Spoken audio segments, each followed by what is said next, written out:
Bonsoir, votre rendez-vous quotidien, on vous répond. Aujourd'hui, on s'intéresse et on s'inquiète de l'augmentation de la méningite chez les enfants. Après une baisse pendant 2 ans, on note une augmentation de 72% depuis quelques mois. Pourquoi et comment soigner une méningite? Élément de réponse après avoir scanné le QR code que vous allez voir à l'antenne. Vous le scannez, vous posez votre question sur des thèmes qui vous concernent et nous y répondrons dans les prochaines émissions.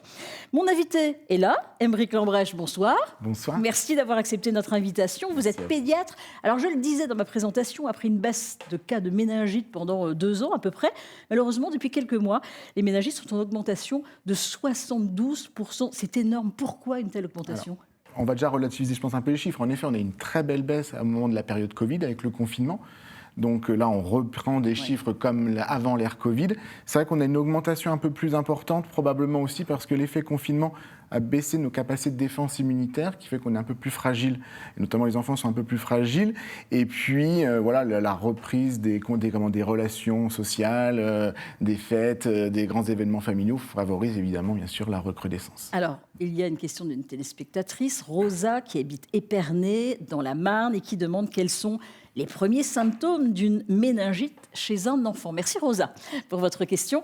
Alors oui, les premiers symptômes. Alors, c'est ça qui est malheureux dans les méningites, c'est que ça commence très banalement en fait par des syndromes un peu de fatigue, fièvre, rhume, comme une virose simple. Je prends souvent l'analogie avec mes patients en leur disant que malheureusement ça commence par un petit rhume à midi, somnolence à 17 heures, parce qu'après la somnolence s'installe.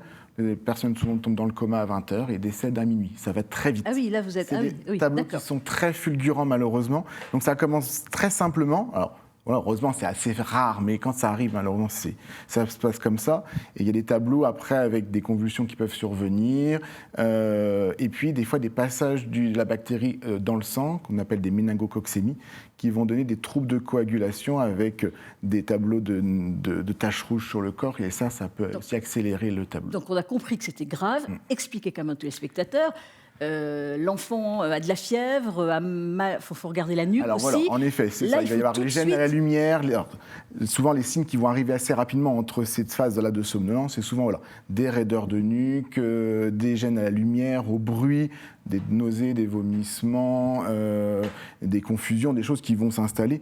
Et c'est à ce moment-là qu'il faut, en effet, Tout de suite consulter. aux urgences ou appeler le Ouais, SAMU, c'est pas aller voir son médecin souvent aller traitant, vite, attendre. voilà, c'est ça, parce que malheureusement, il faut intervenir très rapidement avec des antibiotiques pour essayer d'enrayer le processus. Comment s'effectue justement le diagnostic? C'est une ponction Alors pour c'est une savoir? ponction, Oui. c'est sur ponction lombaire. Alors c'est vrai que là on parle beaucoup de méningite sévère, c'est surtout les méningites bactériennes qu'on évoque. Oui. Il faut bien rassurer aussi les gens. La plupart des méningites sont souvent virales, beaucoup plus classiques, invalidantes pendant quelques jours, mais voilà, sans pronostic vital engagé. C'est surtout les méningites bactériennes qui sont sévères. Et en effet, le diagnostic se pose sur la ponction lombaire, qui va nous permettre de retrouver en effet le méningocoque présent dans le liquide céphalorachidien. Quelles sont les causes d'une méningite?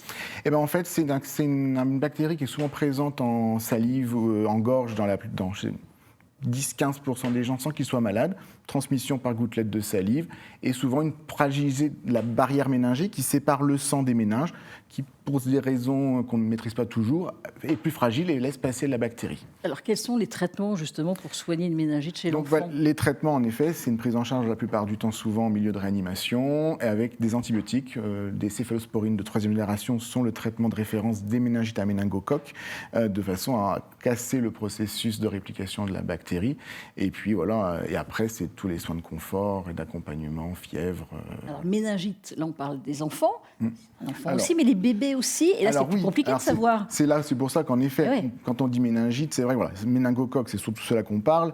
Bon, je vous ai parlé un peu des méningites virales, évidemment, qui sont les plus fréquentes. Chez tous les nouveau-nés, on a d'autres germes, quelques streptocoques de groupe B, de la listeria, des Escherichia coli, qui peuvent donner des méningites chez le nouveau-né, donc très différents, avec d'autres antibiotiques. Et la méningite à pneumocoque aussi, qui sont les principales méningites chez les enfants de moins de 3 ans, qui vont donner des tableaux similaires aux méningites à méningocoque, mais aujourd'hui, la vaccination est en place depuis une dizaine, quinzaine d'années.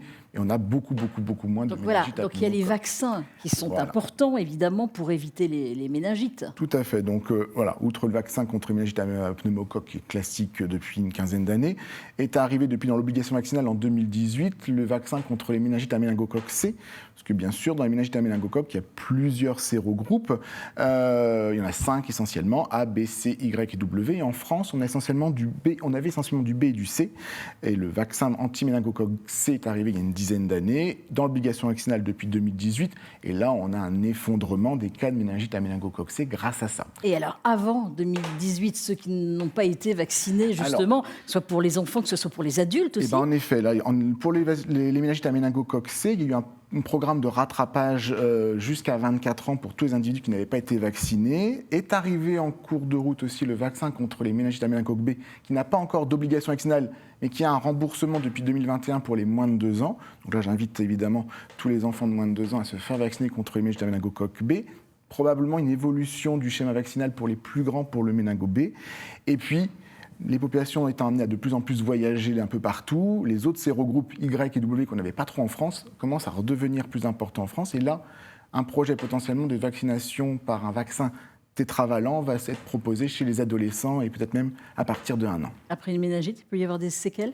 Alors évidemment, malheureusement, comme j'avais expliqué, on peut avoir des séquelles neurologiques avec des épilepsies qui peuvent s'installer, des séquelles auditives, et si beaucoup, et puis toutes les septicémies qui ont donné des tableaux de purpura, de gangrène au niveau de certains organes. On peut avoir des amputations, des troubles cutanés, d'insuffisance rénale évidemment aussi. Bon, si on a un doute, on ne rigole pas avec ça. Voilà, il faut partir aux urgences ou appeler le Voilà, SAMU. mal de tête, comportement anormal, fièvre et puis le bruit, les lumières qui gênent. Pas hésiter Pour les enfants, mais c'est la même chose pour les adultes. Oui, c'est un peu plus rare chez les adultes, mais les âges extrêmes de la vie, donc les personnes âgées aussi, Évidemment. très vigilants aussi là-dessus. Ouais, très vigilant.